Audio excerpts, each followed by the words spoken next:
tukiri ku mubuga reka twakire umwe mu bagize Sound of Christ Choir atubwire nawe byinshi bitandukanye kuri korali yabo n'ibyo barimo bategura. Betty tuguhaye ikaze kuri USTV. Uri muri Sound of Christ, mbere ngo bayitaga bayitaga Integuza, none ubu mwahinduye izina. bahinduye izina. Mumeze mute se? Turaho turashima Imana. Ku batazi Sound of Christ se wayibarangira gute, ayibarizwa hagana he gutyo nyine sa n'uba updatinga Sound of Christ naho bayisanga kuri YouTube?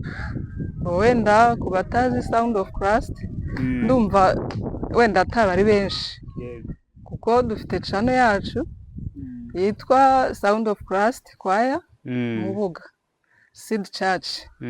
Ndumva ari aho batubariza mbese kuri YouTube bagiyeho rwose bakandika Sound of Christ bahita batubona. Yego. Aryo ubu ngubu mufite mumaze kugira indirimbo z'amashusho zingana gute? Mwari mwakoze album harya? Yego, twe twakoze album ya mbere icyo gihe y'indirimbo 10. Ubu no kuva indirimbo mufite z'amashusho n'indirimbo 10? Oya, kuko dufite indi album ya kabiri. Ubwo mufite album ebyiri zikoreye amashusho. Zose zageze kuri YouTube cyangwa muri kugenda musohora imwe? Zose zagezeho. Iyi album ya kabiri zose ziriho. Rekase. Yego, indirimbo 10. Zose ziriho. Okay, nabonye muri no kubaka ariko nageze ku rusengero. Turi kubaka, urabona Bari nyine. kuzamuraho? Bari kuzamuraho. Ntago bongereye. Oya, baratwangiye kubera ko urabona uku gufunga insengero twe twarabisabye ko twari dufite na budget yo kubaka ngo turwagure, ariko ubuyobozi ntibwadukundiye, gusa bemeye yuko twasanura insengero rwacu. Yego. Okay. Hanyuma Sound of Christ rero se hari igitaramo mufite gisoza umwaka cyangwa amasorute wenda ari hafi abantu bazitabira? Ndumva ntayo. Urebye ibitaramo byabaye muri aya mezi ashize yatambutse ubwo twifatanyaga na Nouvelle Jerusalem dukora Mass Choir. Yego, yari imeze neza. Ahubwo nandi makorali arebereho. Ubwo rero andi masorti nta gihe tudasohoka, wenda badutumiye ku yandi matorero.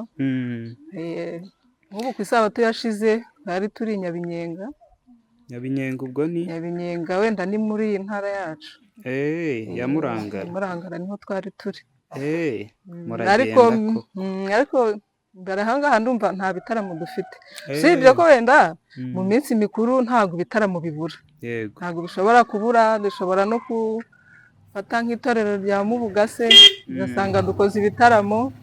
Ariko naho imbere ndumva hari igiteganyijwe yo gushaka gukora nk'amakorali yose ku ntara yacu ya Murangara, kuko ni naho dusengera. Harya buriya muri sound uririmbamo iri hejuru? Ndirimba soprano. Okay. Hanyuma usibye kuririmba buriya nta zindi nshingano ufitemo? Umutoza wungiririje. Okay, uri coach kabisa. Okay. Hanyuma Mifemu ho bimeze bite? Ahantu henshi ko nagiye mbona Mifemu igenda gake. Mwebwe iracyahari na Jia? Cyane ariko kuri Mifemu kuko Mifemu irahari. Irahari, irakora bisanzwe, ariko si ibintu bikaze cyane, ariko irakora. Ntago babiha uburemere nk'ahandi hantu usanga isabato ya Mifemu bambara iriya myenda ukabona ni ibintu iwacu wenda yego hari abafite impuzankano, ariko abandi ukabona wenda bafitemo intege nkeya, ariko irakora. Okay. Yego, dusoza rero ngaho gira icyo ubwira abakunzi ba Sound of Christ. Icyo nabwira abakunzi ba Sound of Christ, turahari, ibihangano byacu birahari, kandi ni byiza, biteguza abantu kugaruka kwa Kristo.